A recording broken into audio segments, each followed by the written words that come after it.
مبادرة ازرع بالتعاون مع وزارة الزراعة والاتحاد الوطني والهيئة الإنجليزية. سوي من جنبينا. خلاص هنسمع فترة دلوقتي ايه؟ الحصاد.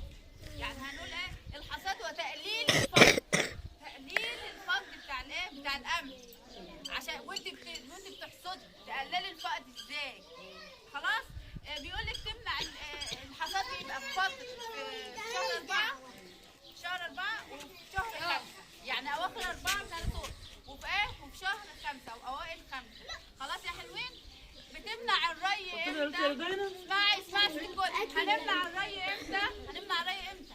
قبل الحصاد ب 15 يوم. قبل الحصاد ب 15 يوم. ولو ارضك بتحتفظ بالميه خليها مثلا على 21 او 20 يوم. خلاص يا حلوين؟ نحصد امتى بقى؟ نحصد امتى؟ في الصباح الباكر وفي ايه؟ واخر النهار في وقت الغروب عشان السبله ما يتكسرش، السنبله ما تتكسرش. بعد الوخر. ايوه القمح ما يفكش منه، القمح ما يتفكش. خلاص؟ ونربط ونحط مكان الايه؟ مكان الغيط او الزرع.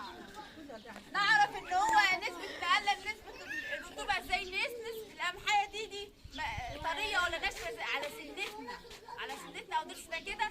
نيجي فاتحين السنبله كده بناخد منها حبايه ونيجي كسرنا لانها صلبه. خلاص؟ بتبقى نسبه الرطوبه فيها كام؟ 14%. يبقى فيهاش نسبه رطوبه خالص زي الرز كده. خلاص يا حلوين؟ وقت تاني يا جماعه الحصاد يبقى فين؟ في صباح الباكر اخر النهار والصبح بدري. برافو عليكم. وهنختبر الرطوبه ازاي؟ على سنتنا او ضرسنا. خلاص؟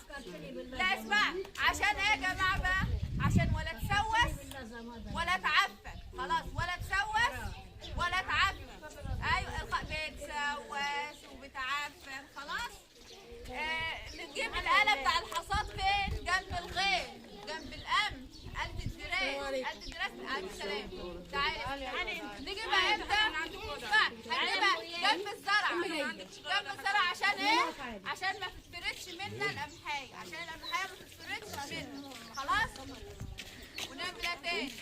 ونجيب الآلة هننقش الحاجات مسافات طويلة. اقعدي كده عشان تتكلمي معايا. خلاص؟ تعالي هنا. خلاص يا حلوين؟ يبقى احنا عرفنا الحصاد او تقليل الفقد بتاع القمح يا جماعه. ونورد الناس اللي عندها مساحات كبيره يا ريت توردها للمطحن، يا ريت توردها للشغل، توردها للدوله اللي عندها مساحات كبيره.